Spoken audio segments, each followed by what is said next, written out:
spurts, right? And you can calculate, you know. But the poor dude never knew. He never knew that. Can you imagine him now as an angel? Oh, son of a bitch, man, I should have. It was too late. Too late, yeah. Another thing, too.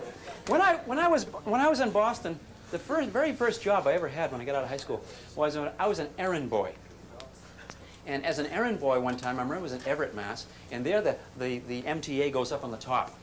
They call it the elevated. You've seen it in the movies, you guys, right? And, you know, all the trains going by, you know, and it turns out that all these fire engines and everything were all around, and I was wondering, what's all the excitement? And it turns out that, lo and behold, there's a guy in the top, an indigent, better name than for bum. In the middle of the winter is a guy sitting on the third rail, drinking his wine with his feet on the second rail. And everyone is freaking, and the guy is okay. Do you be knowing why the guy is okay? Let me give you a hint. It's winter time. He's poor.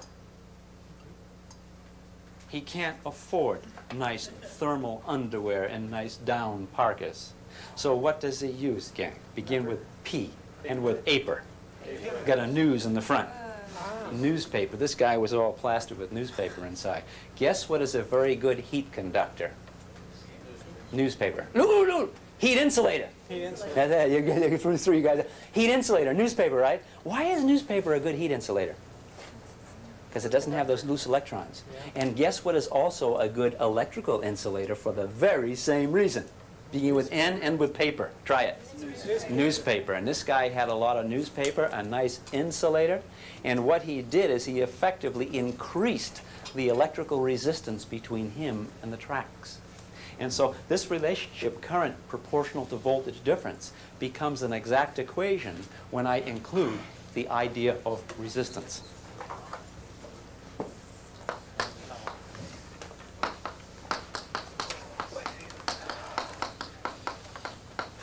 If you have a humongous resistance, even for a big voltage difference, the current will be very small.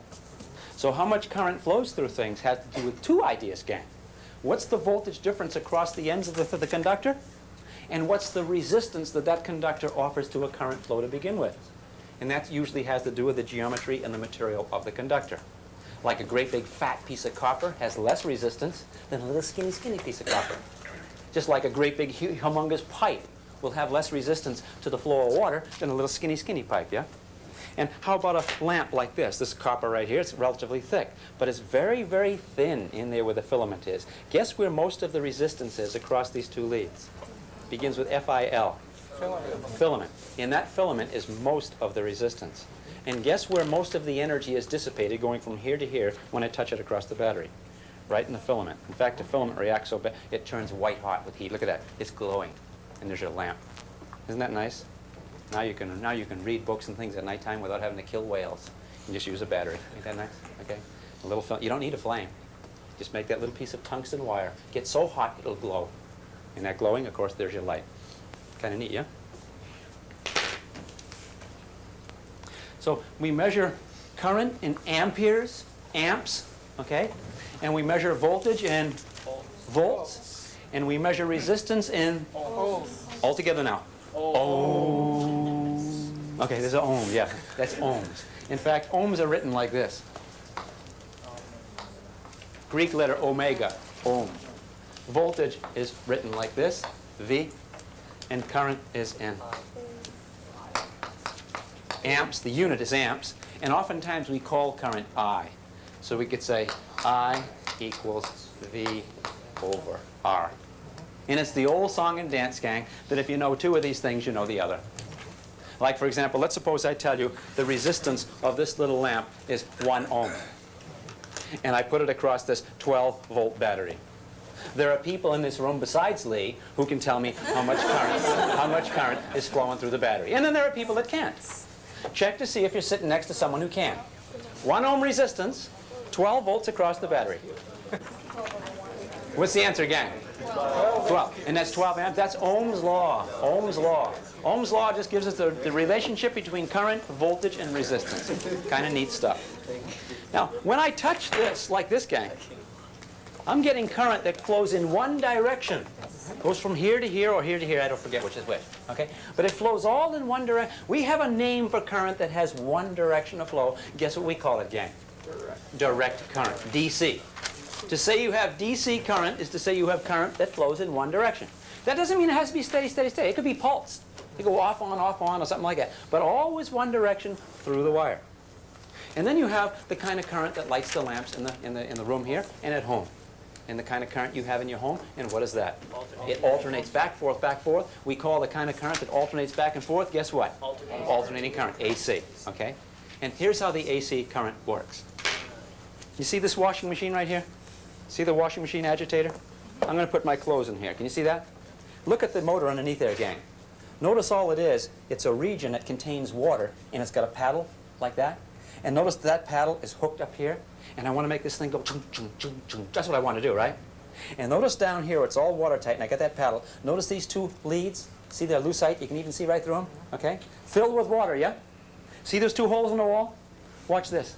That's the power company. Chung! I put it right in there. Look in that hole, you know what you see? You see a couple of pumps like this. Chung, chung, chung, chung, chung, chung, chung, chung. That's all I got.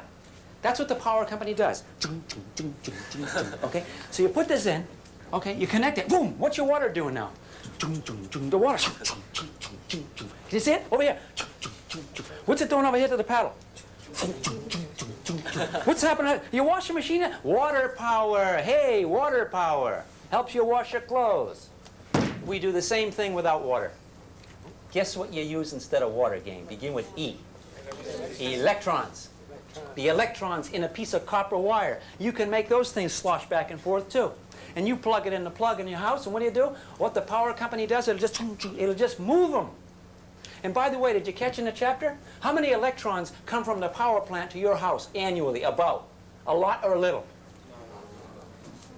Answer don't begin with an L. What's the answer, gang? How many electrons come from the power company into your home in about 1 year? 1 year's time. Give me an answer. Zero. Yeah, zero. None. The power company doesn't send any electrons at all to you. That power company says, you give me something chock full of loose electrons, honey, and we'll make a move. See? That pipe that was filled with water, you got to supply the water. You look inside there, honey, it's dry. There's just two pistons, okay? And they're going to push the water you supply. And when every time you take a piece of wire and you plug it in to light up a lamp, honey, that wire is chock full of loose electrons. And those electrons are like that, right? You plug it in there, they all start moving like this. And then that's energy, honey. That's energy. And then energy go to whatever you want it to do. So all that wire is going to do is deliver energy from one place to another by just shaking the electrons. It turns out the electric field guides right through that wire. And all the electrons along that wire start responding to the field. First, what? And then this way. They must get mixed up, man. They don't know what to do. They just keep sloshing back and forth. Back, forth, 60 times per second. We call that 60 hertz. And that's what your AC current is. It's just electrons sloshing back and forth. Kind of neat, yeah? Let's take a look at this again. I'm going to hook this up like that. And lo and behold, it lights. What's the voltage across the lamp, gang? 12. What's the voltage across the lamp now? 12. What's the voltage across the lamp now? 12. In fact, you know what I could do? I could keep this battery in this room. And I could take these two leads and I could bring them to the other side of campus. And over on the other side of campus, I could go like this. And I'd say, what's the voltage across the leads, gang? And what would you guys say? 12. And it would light up over there. In fact, what do you think a wire is? A wire is just two leads that come from some power source somewhere else. But you got one of these things cut off. You hit a switch, boom, you connect it and you're on. See, it's like this. Turn the switch off, boom. Turn the switch on, boom. There's little clever ways to do that. But I've got 12 volts across that lamp no matter where I put it. Okay? Let's suppose I go like this, gang. Let's suppose I put another lamp in here.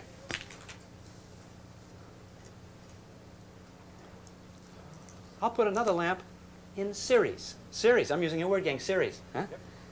There's one right after the other. Ooh, I should have asked you before I did it. Will a lamp glow brighter or less bright? And you guys would have said anyway.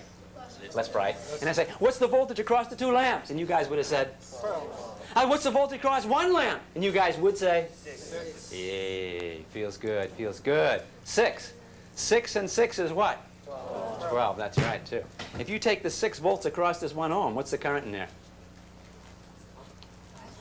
Oh, we got to go through that again. If I get 6 volts across there, and a resistance of 1 ohm, 6 amps. 6 amps here. How many amperes over here? 6. In fact, in this series, how many amps right through this little point right here? How many amperes through a point right here?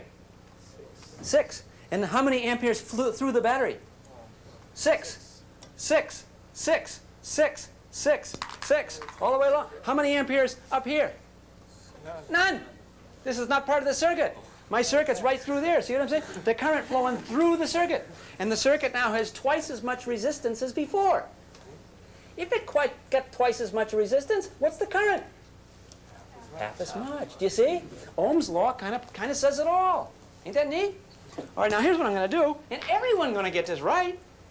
I'm going to hook another lamp in series, and I'm going to connect it up, and you're going to tell me brighter or dimmer. Dimmer. Is there anyone says brighter? No, nobody say brighter. And what do we got? It sure is dimmer. Let me ask you guys a question. What's the voltage across the whole system? 12. Okay. How much resistance do we get now compared to before? 3. 3 times the resistance. How much is the current now compared to with a 1? 1/3. Ain't that neat? So now you got 1/3 of an amp. Huh? What's the voltage across one of these things? 1/3 of 12. 4. Okay. And 4. 1 ohm. 4. Do I have it right? Did I make a mistake? Did I make a mistake, gang? I never make mistakes. But we have 4 volts across here. Okay. 1 ohm, so we have 4 amps. What's going through here? 4. 4. Before it was 6, and first of all it was 12. So the current's getting less and less because the resistance getting more and more. This is a series circuit. I'm going to make a little change, gang. Look how come it's bright. How about I take a lamp now and I put it not in series but in parallel, like the rungs of a ladder, parallel, parallel. I'm going to hook this.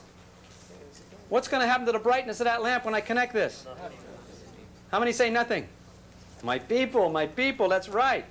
Because let me ask you a question. What's the voltage across this lamp? 12. What's the voltage across this lamp? 12. What's the resistance of this? 1. So what's the current through this? 12 amps. 12. 12. What's the voltage across this lamp? 12. What's the current through there? 12. 12 divided by 1, get it? 12. 12 amps, 12 amps, 12 amps. So, the amps, volts, I get mixed up again. The voltage is the pressure supplied by the battery, 12. There's 12 right through across these, from these 2 prongs, yeah? And I pick up the 12, 12, 12. The battery going to wear down fast now, gang, because I got a lot of amps flowing. If there's 12 amps flowing through here, how many are flowing right through here? 12. 12. It's like automobiles driving from a garage down here. And some of those automobiles go through here and come back. Some go through here and back. Some go through here and back. If 12 go through there and you put a little checkpoint right here, how many are going through here? 12. Okay? How many through here? 12. How many through here? 12. How many through here? 24. Ah! What is it? 24. It's 24. Because you get the 12 from here, and you get the 12 coming down this street. Ah. How many through here? 24. How many through here? 12. You guys are on. 12. How many through here? 36. 36. How many through the battery? 36. Who's getting tired? The battery. The battery. More energy going out now, more power going out. You get it? Okay? Think about these ideas, gang. And here's a question I got for you.